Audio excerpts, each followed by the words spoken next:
എല്ലാവർക്കും നമസ്കാരം. ഞാൻ മനേഷ് കുമാർ തൃപ്പൂണിത്തുറ MQSന്റെ പുതിയൊരു വീഡിയോയിലേക്ക് ഹൃദയം നിറഞ്ഞ സ്വാഗതം.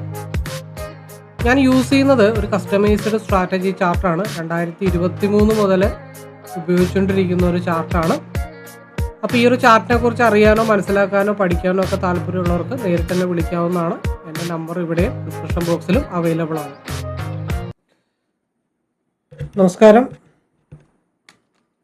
10/6/2026 സമയം 5:41 വൈകിട്ട്. അപ്പോൾ 4 ഹവറിൻ്റെ ചാർട്ടാണ്.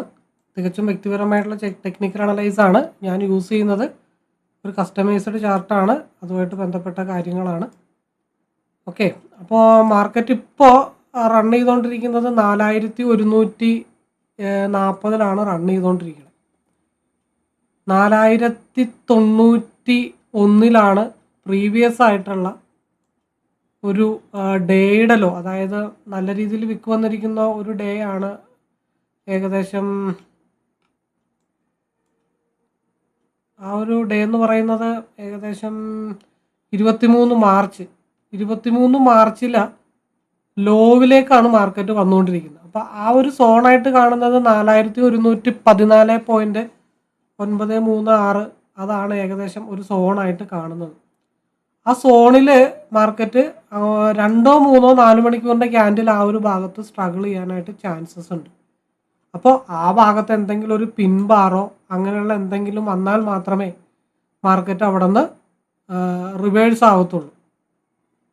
അല്ലാത്ത പക്ഷം മാർക്കറ്റ് അവിടെ നിന്ന് റിവേഴ്സ് ആവാനായിട്ടുള്ള ചാൻസസ് വളരെ കൂടുതലാണ്. അപ്പോൾ 4091 ഭാഗത്ത് മാർക്കറ്റ് സ്ട്രഗിൾ ചെയ്തിട്ട് ചെറിയ ടൈം ഫ്രെയിമിൽ ട്രെൻഡൊക്കെ അനുകൂലമായിട്ട് വന്നാൽ മാത്രമാണ് മാർക്കറ്റ് മുകളിലേക്ക് റിവേഴ്സ് ആവത്തുള്ളൂ. അല്ലാത്ത പക്ഷം അവിടെ നിന്ന് പിന്നെ താഴത്തോട്ട് പോയി കഴിഞ്ഞാൽ മാർക്കറ്റ് വരാനായിട്ടുള്ള 2 സ്ഥലങ്ങളാണ്. ഒന്ന് 3997 എന്നുള്ള ഒരു ലെവല്, പിന്നെ 3959 ഒരു ബേസ് സപ്പോർട്ട്. ഇതാണ് മേജറായിട്ടുള്ള സപ്പോർട്ട് സോൺ നിലവിലുള്ള ലെവൽ വെച്ചിട്ട്. അപ്പോൾ ചിലപ്പോൾ ഒരു വിക്ക് 91 അടിക്കാം. ഈ ഒരു ഭാഗം കൺസോൾട്ടേഷൻ ആവാനായിട്ടുള്ള ചാൻസ് വളരെ കൂടുതലുള്ള ഒരു ഏരിയ ആണ്. അപ്പോൾ കഴിഞ്ഞ ദിവസം വീഡിയോയിൽ പറഞ്ഞ പോലെ തന്നെ 4248 കഴിഞ്ഞിട്ട് നല്ല രീതിയിൽ മാർക്കറ്റ് ഡൗൺ ആയിക്കൊണ്ടിരിക്കുകയാണ്. അപ്പോൾ ഇതാണ് ഇനി വരുന്ന ഒരു ഏകദേശ കണക്കനുസരിച്ചിട്ട് പറയാനായിട്ട് പറ്റുന്നത്. അപ്പോൾ അവിടെ 4 മണിക്കൂറിൽ ട്രെൻഡ് ഓൾറെഡി ഡൗൺ സൈഡാണ്. അതേപോലെ ഹിസ്റ്റോഗ്രാമും ഓൾറെഡി ഡൗൺ സൈഡാണ്. 2 ഹവറിൽ ട്രെൻഡ് ഡൗൺ സൈഡാണ്, ഹിസ്റ്റോഗ്രാം ഡൗൺ സൈഡാണ്. 1 ഹവറിൽ ട്രെൻഡ് നിലവിൽ ഡൗൺ സൈഡിലാണ് റൺ ചെയ്യണത്.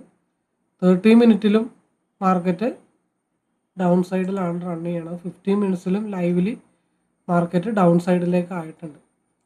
ഇനി 5 മിനിറ്റിൽ ഡൈവർജൻസ് മുകളിലേക്ക് വരുമ്പോഴേ മാർക്കറ്റിൽ വീണ്ടും ഒരു അപ്പർ സൈഡിലേക്കുള്ള മൂവ്മെൻ്റ് ഒക്കെ വരത്തുള്ളൂ.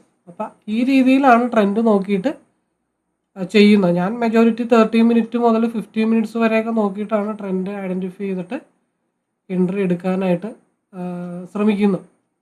അപ്പോൾ നമുക്ക് കുറച്ചും കൂടെ കുറച്ച് ലോങ് ഹോൾഡിംഗ് ആണ് ഞാൻ പൊതുവെ യൂസ് ചെയ്യാറ്. ഞാൻ പേഴ്സണലി സ്റ്റോപ്പ് ലോസ് അങ്ങനെ യൂസ് ചെയ്യാറില്ല. ഒരു ട്രെൻഡ് ലോങ് ഹോൾഡ് ചെയ്യാറാണ് എൻ്റെ ഒരു സിസ്റ്റം വെച്ചിട്ട്. ആവറേജിങ് കൺസെപ്റ്റ് അതോടൊപ്പം തന്നെ ലോങ് ഹോൾഡിംഗ് ആണ്. ഞാൻ സ്റ്റോപ്പ് ലോസ് ഇട്ടിട്ട് പൊതുവേ ചെയ്യാറില്ല. മറ്റുള്ളവരത് അംഗീകരിക്കാൻ ബുദ്ധിമുട്ടാണെന്ന് എനിക്കറിയാം.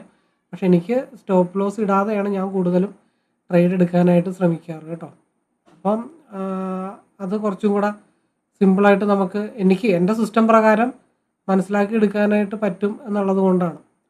അപ്പോൾ എനിവേ ഇതൊക്കെയാണ് അപ്കമിങ് വ്യൂ ആയിട്ട് കാണുന്നത്. അപ്പോൾ എല്ലാവരും ഒരു എഡ്യൂക്കേഷണൽ വീഡിയോ ആയിട്ട് കാണുക. നിങ്ങളുടേതായ രീതിയിൽ കൂടെ ഒന്ന് അനലൈസ് ചെയ്യാനായിട്ട് ശ്രമിക്കണമേ എന്നുള്ള റിക്വസ്റ്റോടു കൂടി ഈ ഒരു അനാലിസിസ് വീഡിയോയുടെ വൈൻഡപ്പ് ചെയ്യുന്നു. നിങ്ങൾക്ക് വീഡിയോ ഇഷ്ടപ്പെട്ട് കഴിഞ്ഞിട്ടുണ്ടെങ്കിൽ ഒന്ന് ലൈക്ക് ചെയ്യുക. തുടർന്നും വീഡിയോസ് അപ്ലോഡ് ചെയ്യുന്നതായിരിക്കും. എനിവേ എല്ലാവർക്കും ട്രേഡർ ആവാൻ സാധിക്കട്ടെ, എല്ലാവർക്കും പ്രോഫിറ്റബിൾ ആവാൻ സാധിക്കട്ടെ. All the best.